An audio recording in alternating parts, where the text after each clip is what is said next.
So it's definitely hot out there, so you may not want to heat up the house to cook dinner. Frank Coloma, he is a resident chef at Sur La Table. He is here with some grilling tips, and wait till you find out what we're making. The first one is gazpacho, but what's the second one?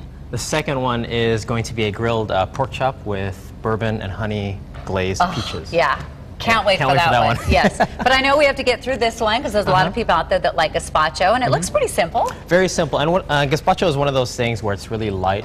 You know, it's a light soup, super easy to make, and we're going to make it in all of, the few minutes that we have. All right, well, let's do it. So first thing we're going to go in is with our ingredients, literally in our blender. So we have some watermelon, some cucumber. Put it all in? Put it all in. Okay, cucumber. Watermelon. Watermelon. And then we have some red bell pepper as well as tomato. Okay, mixed up in here? Mixed up in there. Alrighty.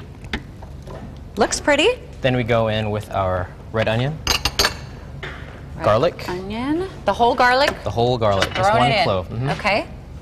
And of course our bread. And the bread. Okay, I don't understand this. You threw me with the bread. So you notice that everything in here is just basically raw. And when we blend it, we're going to extract the juice from it, but then you could tell that it's going to be real runny. So the bread is going to give it some body, kind of thicken it up a little bit. Okay, I would think you'd put that in at the end, but what do I know? I'm trusting you on this one. Okay. And of course, we're going to finish with a little bit of paprika and cumin. Now, is this the regular paprika or the special smoked? It's sweet paprika. It's what we sell in house. That we use a lot of in our classes. And we're going to go in with a splash. Let's see what your splash What's your version?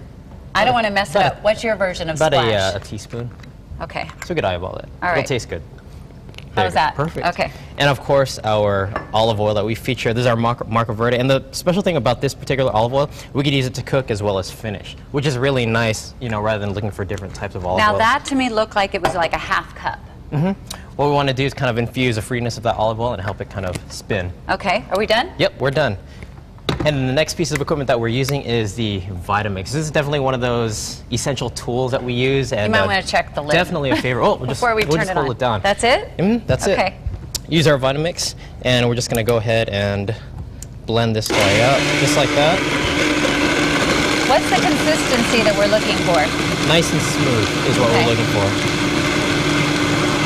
That's pretty much it. Wow, that's a pretty good cool blender. Mine would have taken like 10 minutes. And notice that everything that we cut, or everything that we use in this blender, everything was kind of chunky. And it was still able to kind of run it down. All right. So what we would do is we would take this, and my second part, or my second favorite piece of equipment is a chinois. And what that is, a chinois. You mean a strainer?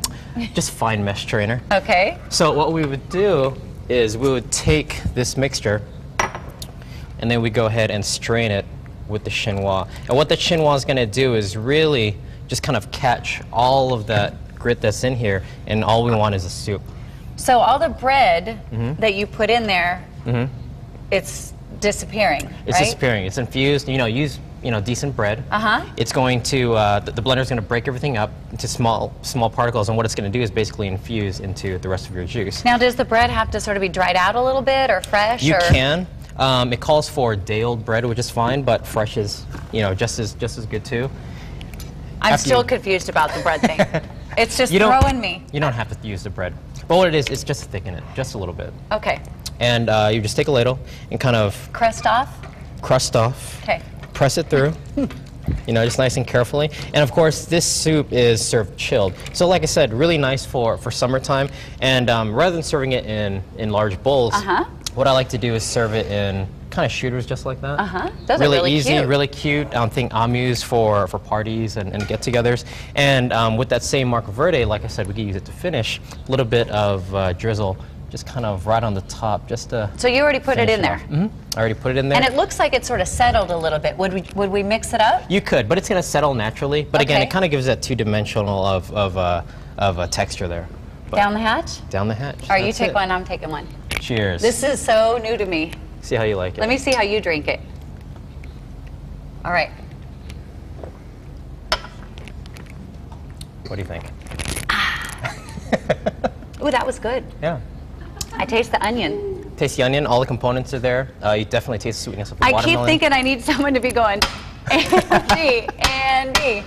No? That's for different That's for party. later? Yeah. Okay. Yeah. We'll later. do that when Stephanie drinks this one. Put her right at home.